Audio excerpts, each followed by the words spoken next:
తెలుగు రాష్ట్రాల్లో పలు ప్రాంతాల్లో వర్షాలు కురుస్తున్నాయి. ఓ మోస్తరు నుంచి తేలికపాటి జల్లులు కురుస్తాయి. హైదరాబాద్లో పలు జిల్లాల్లో ఉరుములు మెరుపులతో వర్షాలు పడుతున్నాయి.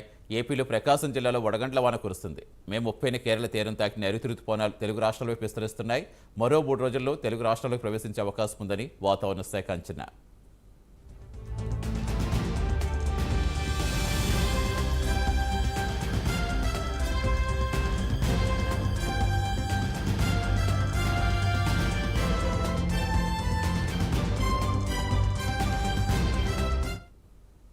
మరోవైపు ఉపరితల ఆవర్తన ప్రభావంతో తేలికపాటి నుంచి మోస్తరు వర్షాలు కురుస్తున్నాయి.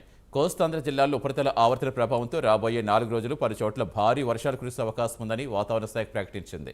చిత్తూరు, కడప, అల్లూరు సీతారామరాజు, తిరుపతి, కర్నూలు, అన్నమయ్య, నంద్యాల, శ్రీ సత్యసాయి జిల్లాల్లో అక్కడక్కడ భారీ వర్షాలు కురుస్తాయని, మిగిలిన జిల్లాల్లో తేలికపాటి నుంచి మోస్తరు వర్షాలు పడే అవకాశం ఉందని అంచనా వేస్తుంది.